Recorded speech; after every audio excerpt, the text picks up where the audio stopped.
never being at Oklahoma, Stillwater, never being there, and then obviously never being in Waco, I didn't know what elements, we would have to face. But both teams were very, very, very good teams. And I really attribute a lot of our success to the team just really learning those lessons early from our non-conference schedule and applying them to those two games. Because I think there was a lot of things that we learned early on that I could refer back to and that the girls could, hold on to and adjust in their play. So did it surprise me? I don't necessarily know if it surprised me. I was just really happy that they found their game both days, because it was definitely two tough games on the road and not having a lot of time to make adjustments, do a lot of coaching for the Baylor game. So I thought the girls, were miraculous on Sunday, because Baylor's just a different type of team that you rarely face. And to be able to adjust in one day and to beat a team like that's ninth in the country, really says a lot about this team. And obviously Baylor was a tough one here last year. You weren't able to hang on the final seconds, and then Sunday they kept answering your goals. I mean, it had to be good to see that you were able to ultimately hold them off. Yeah, a win's a win. Right. A win's a win, and that's what I told the team. But again, we face a Baylor that is a totally different type of team. The element we faced there was really, really overwhelming. But for us to come up on top and to beat them at home, just says a lot about this young team and a resilient team with all the injuries we've had. Yeah, obviously, you start off with a two tough road game, and then you see, you're home now for a while. You've got a chance to do some good things. We do. Ultimately, you've got to get out on the field and do it. Yeah, just because we're home doesn't mean we get the W column.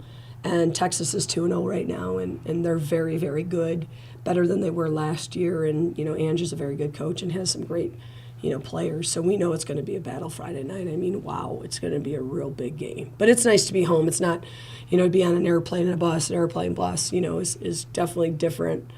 And I think will be effective for us Friday. But at the end of the day, the Jersey's not going to win. The kids got to get out there and battle. Let's look ahead a little bit to Friday night. It is your Big 12 home opener. It's Oktoberfest.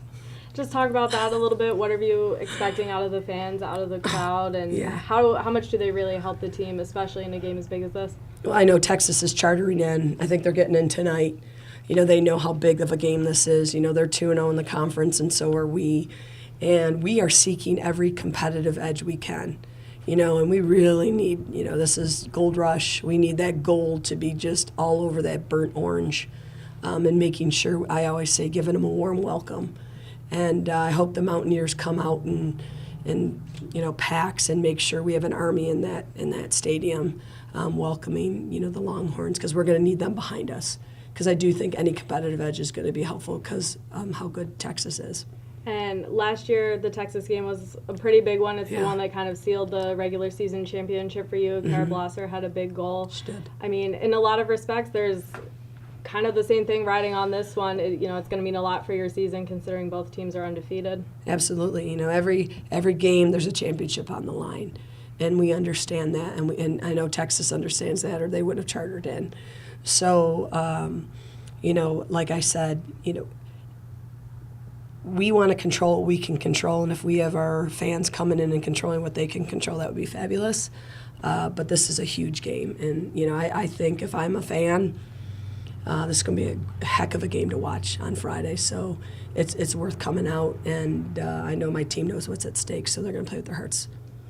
And let's talk about, this week you guys swept the Big 12 Weekly Awards, and, obviously it's not all you can ride on. There's still a lot of work to be done. But what does that say kind of for where your team is at right now with newcomer, offensive player, and defensive player of the week? I always love individual awards because I think it reflects everybody.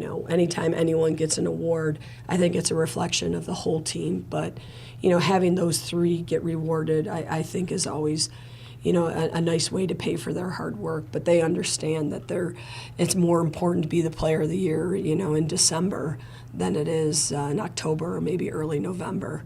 And that's where we're at right now. We just want to get better every practice, every opportunity we're together. But I'm real proud of, Keish and Sarah and Schwindel for all the hard work, they've put forth.